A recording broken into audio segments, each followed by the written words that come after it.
नमस्कार बच्चों। आज हम हिंदी साहित्य के पाठ 2 बचपन का अध्ययन करेंगे।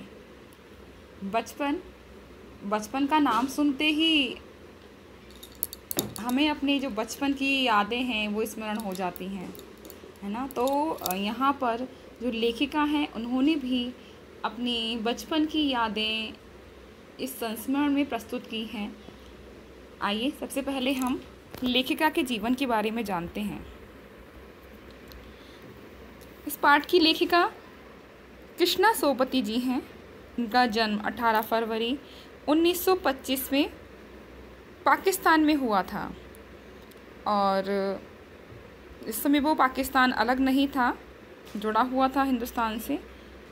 और जो इनकी मृत्यु है वो 25 जनवरी 2019 में ही हुई है अभी। ये हिंदी की आख्यायिका फिक्शन लेखिका थीं। उन्हें 1980 में साहित्य अकादमी पुरस्कार तथा 1916 में साहित्य अकादमी अर्धितावृत्ति से सम्मानित किया गया था। इसके अलावा इन्हें बहुत से और पुरस्कार भी मिले हैं। अपनी बेलाग कथात्मक अभिव्यक्ति और शोष्ठपूर्ण रचनात्मकता के लिए जानी जाती हैं। उन्होंने हिंदी की कथा भाषा को विलक्षण ताजगी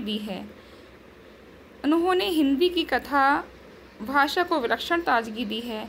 उनकी भाषा संस्कार के घनत्व, जीवंत प्रांजलता और संप्रेषण ने हमारे समय के कई पेचीदा सत्य उजागर किए हैं। और इस पाठ में लेखिका जी ने अपने जीवन की जो पुरानी यादें हैं उसको ताज़ा किया है। और इसको पढ़ते ही आप देखिएगा हम भी अपने बचपन की जो जब हम बहुत छोटे थे तब की यादें ताज़ा होंगी। आइए इस पाठ का अध्ययन करते हैं। इसमें जो लेखिका हैं वे अपने बचपन के बारे में बता रही हैं। वे कहती हैं, मैं तुम्हें अपने बचपन की ओर ले जाऊंगी। मैं तुमसे कुछ इतनी बड़ी हूँ कि तुम्हारी दादी भी हो सकती हूँ, तुम्हारी नानी भी, बड़ी बुआ भी, बड़ी मौसी भी। परिवार में मुझे सभी लोग जीजी कहकर ही पुकारते हैं। हाँ, मैंने इन दिनों कुछ बड़ा बड़ा यानी उम्र में सयाना महसूस करने लगी हूँ। मैं शायद इसीलिए कि पिछली शताब्दी में पैदा हुई थी। पिछली शताब्दी मतलब अभी 21वीं शताब्दी चल रही है और इससे पहले 20वीं शताब्दी के, और वो पैदा कब हुई थी? वो 19वीं शताब्दी में हुई थी। मेरे पहनने ओढ़ने में भी काफ़ी बदलाव आए हैं। जैसे कि आप देखते हैं जैसे जैसे जनरेशन चेंज होती है वैसे वैसे हमारे पहनने ओढ़ने में बदलाव आते हैं। और जो हमसे बड़े हैं, जब जनरेशन चेंज होता है, गैप होता है, उनके पहनावे में और जो न्यू कमर्स होते हैं उनके पहनावे में बहुत अंतर होता है। तो यहाँ पर लेखिका इसी बात को प्रस्तुत कर रही हैं। पहले मैं रंग बिरंगे कपड़े रही हूँ। जैसे कि छोटे बच्चे होते हैं तो उनको बहुत कलरफुल कपड़े अच्छे लगते हैं, नीला, जामुनी, ग्रे, काला, चॉकलेटी, इस तरीके के कलर। लेकिन अब मन कुछ ऐसा करता है कि सफ़ेद पहनूं। मतलब कि सफ़ेद ही जैसे इससे हम बड़े होते जाते हैं तो हमारा जो चॉइस है कपड़ों में, पसंद जो है वो हमारी बदलती जाती है और हमें हल्के रंग के कपड़े, हल्का सादा सा मतलब पसंद आने लगता है। गहरे नहीं, हल्के रंग। मैंने पिछले दशकों में तरह तरह की पोशाक पहनी है। पहले फ्रॉक, फिर निकर, वॉकर, स्कर्ट, लहंगे, गरारे और अब चूड़ीदार और घेरदार कुर्ते। बचपन के कुछ फ्रॉक तो मुझे अब तक याद हैं। हल्की नीली और पीली धारीवाल फ्रॉक, गोल कॉलर या बाजू पर भी गोल कफ, एक हल्के गुलाबी रंग का बारीक चुन्नटों वाला घेरदार फ्रॉक, नीचे गुलाबी रंग की फ्रिल। हाँ बच्चों, आपको भी याद आ रहा है ना अपना छोटा सा बचपन ना? अभी भी आप बच्चे ही हैं, लेकिन जैसे कि छोटे छोटे थे जब आप कितनी फ्रिल वाली, कितनी सुंदर सी फ्रॉक पहनते थे, है ना। तो यहाँ पर लेखिका भी अपने बचपन की जो वेशभूषा है उसको सोचकर, उसको याद करके आनंदित हो रही है। उन दिनों फ्रॉक के ऊपर की जेब में रुमाल और बालों में इतराते रंग बिरंगे रिबन का चलन था। लेमन कलर का बड़े प्लेटों वाला गर्म फ्रॉक जिसके नीचे फर टंगी थी, दो ट्यूनिक भी याद हैं, एक चॉकलेट रंग का और अंदर की कोटी प्याजी, दूसरा ग्रे और उसके साथ सफ़ेद कोटी। मुझे अपने मोज़े और स्टॉकिंग भी याद हैं। बचपन में हमें अपने मोज़े खुद धोने पड़ते थे। क्या बच्चों आपके साथ भी ऐसे होता है? और अगर नहीं होता है तो हमें अपना काम स्वयं करना चाहिए। अपनी छोटी छोटी आवश्यकताएं, जो चीज़ें वस्तुएं हम प्रयोग में लाते हैं, उन सभी चीज़ों को हमें स्वयं ही संभाल कर रखना चाहिए, स्वयं उनको धोकर रखना चाहिए। और इस तरीके से हम अपने माता पिता यानी माता की हेल्प कर सकते हैं। तो ये छोटे छोटे काम हमें स्वयं करने चाहिए। वह नौकर या नौकरानी को नहीं दिए जा सकते थे, इसकी सख्त मनाही थी। हम बच्चे इतवार की सुबह इसी में लगाते, धो लेने के बाद अपने अपने जूते पॉलिश करके चमकाते। जब जूते कपड़े या ब्रश से रगड़ते तो पॉलिश की चमक उभरने लगती।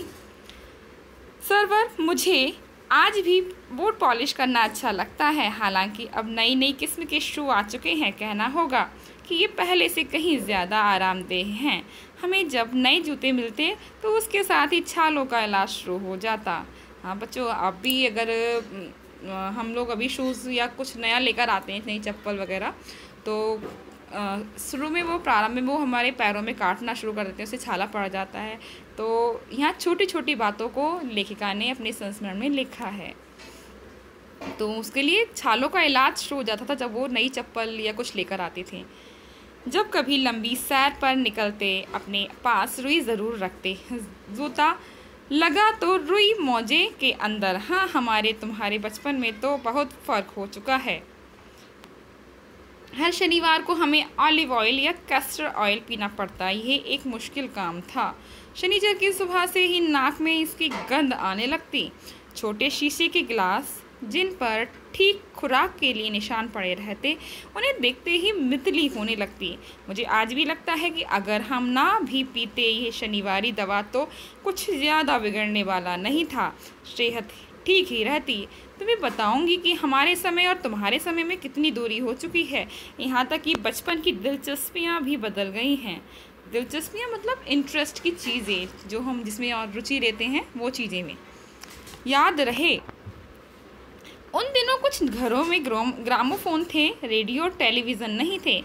लेकिन आजकल तो रेडियो टेलीविज़न से भी आगे आप लैपटॉप देख सकते हैं और डीवीडी, इस तरीके की काफ़ी इम्प्रूव हुआ है। तो उस समय की बात बता रही हैं लेखिका यहाँ पर, जब ये रेडियो टेलीविज़न भी नहीं थे। जिस समय सिर्फ क्या था, ग्रामोफोन था।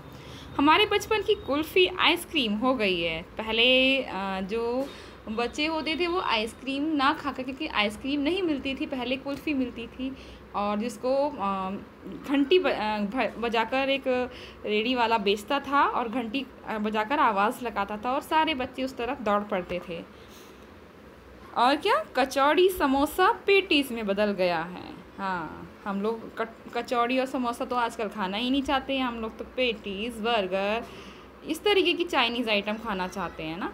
हाँ, तो शहतूत और फालसे और खसखस के शरबत कोक पेप्सी में बदल गए हैं। मतलब पहले जो था बच्चे शरबत पिया करते थे, लेकिन अब क्या है, अब बच्चे कोक पेप्सी पीना पसंद करते हैं। तो यहाँ पर ये जो अंतर आया है पीढ़ी दर पीढ़ी, यहाँ पर लेखिका इसको लिख रही हैं। उन दिनों कोक नहीं, लैमिनेट विम्टो मिलती थी। शिमला और नई दिल्ली में बड़े हुए बच्चों को वेंगर्स और डेविको रेस्तरां की चॉकलेट और पेस्ट्री मज़ा देने वाली होती। हम भाई बहनों की ड्यूटी लगती शिमला माल के ब्राउन ब्रेड लाने की।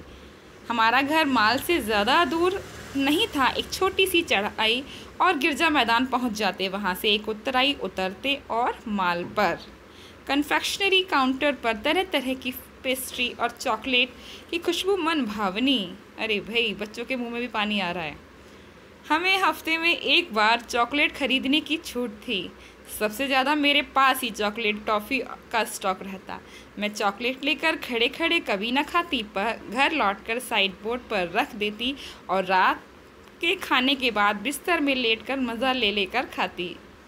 शिमला के काफल भी बहुत याद आते हैं, खट्टे मीठे, कुछ एकदम लाल, कुछ गुलाबी, रस भरी कसमल सोचकर ही मुंह में पानी भर आए।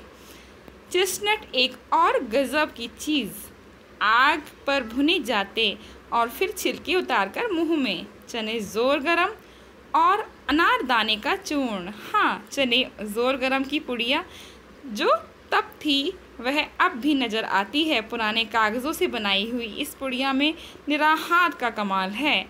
नीचे से तिरछी लपेटते हुए ऊपर से इतनी चौड़ी कि चने आसानी से हथेली पर पहुंच जाएं। जैसे कि आप लोगों ने देखा होगा अभी भी कॉर्न बनाकर मिलती है वो, तो जिसमें चना जोर गरम होता है। तो वही यहाँ पर लेखिका बता रही हैं। एक वक्त था जब फिल्म का गाना चना जोर गरम बाबू में लाया मज़ेदार चना जोर गरम उन दिनों स्कूल के हर बच्चे को आता था। कुछ बच्चे पुड़िया पर तेज़ मसाला बुरकवाते मतलब डलवाते उस पर। पूरा गिरजा मैदान घूमने तक ये पुड़िया चलती। एक एक चना पापड़ी मुंह में डालते और कदम उठाने में एक खासी लय रफ्तार थी। छुटपन में हमने शिमला रेस पर बहुत मज़े किए हैं, घोड़ों की सवारी की है। शिमला के हर बच्चे को कभी ना कभी एक मौका मिल ही जाता था।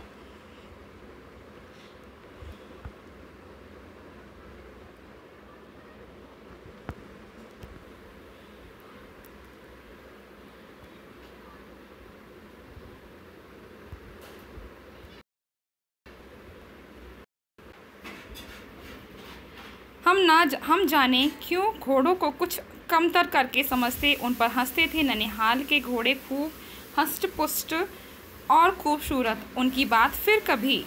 शाम को रंग बिरंगे गुब्बारे, सामने झाखू का पहाड़, ऊंचा चर्च की घंटियां बजती तो दूर दूर तक उनकी गूंज फैल जाती। लगता इसके संगीत से प्रभु यीशु स्वयं कुछ कह रहे हैं। सामने आकाश पर सूर्यास्त हो रहा है। गुलाबी सुनहरी धारियां नीले आसमान पर फैल रही हैं। दूर दूर फैले पहाड़ों के मुखड़े गहराने लगते और देखते देखते बत्तियां टिमटिमाने लगीं। रिज पर की रौनक और माल की दुकानों की चमक के भी क्या कहने। स्कैंडल पॉइंट की भीड़ से उभरता कोलाहल।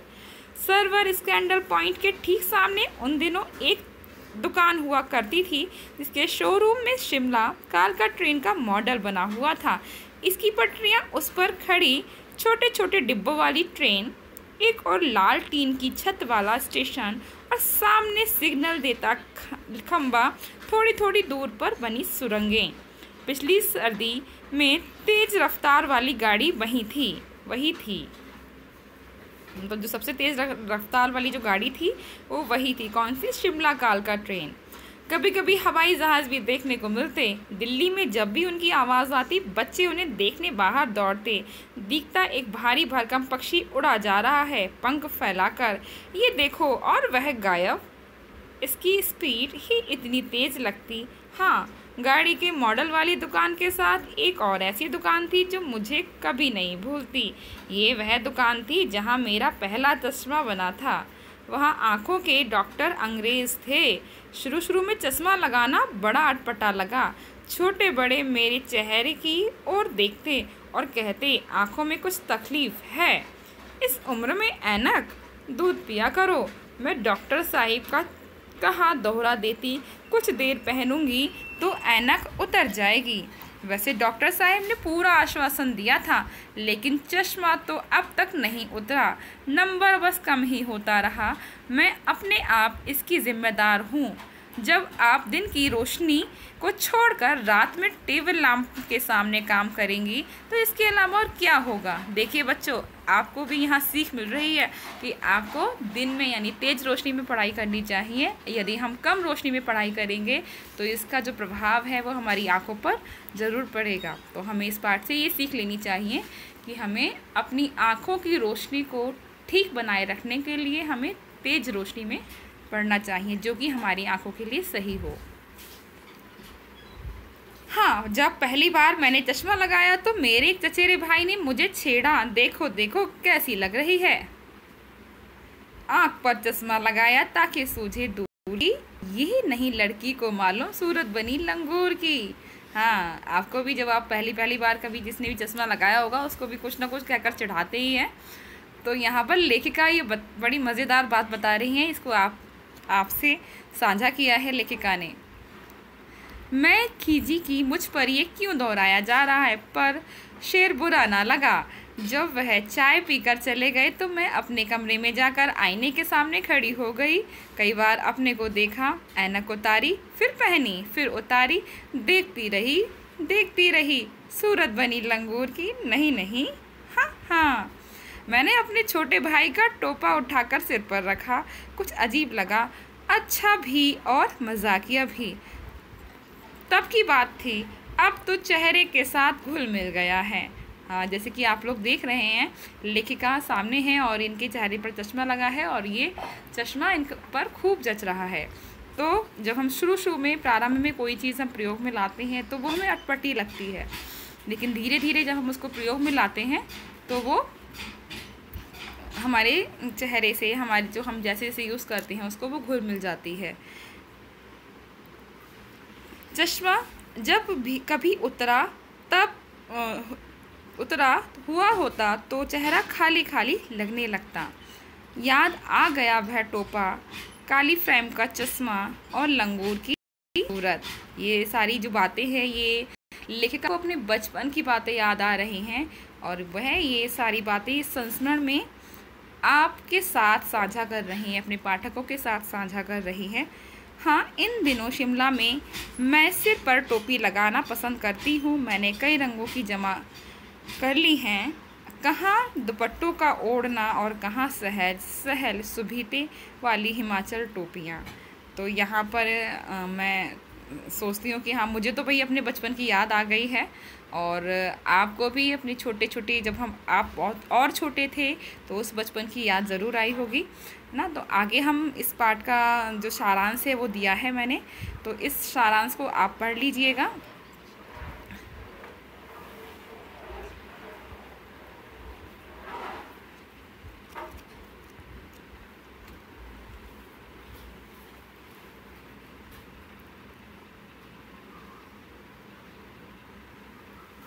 लेखिका ने इस पाठ में अपने बचपन के बारे में बताया है। लेखिका का जन्म पिछली शताब्दी यानी 19वीं शताब्दी में हुआ था। जिस समय लेखिका ने इस पाठ को लिखा उस समय लेखिका की उम्र दादी या नानी जितनी, जैसे कि आपकी नानी या दादी हैं उसी उम्र की थी, जैसे आपने पढ़ा अभी। बचपन में वह रंग बिरंगे कपड़े पहनती थी, लेकिन अब उन्हें सफ़ेद रंग के कपड़े अच्छे लगते हैं।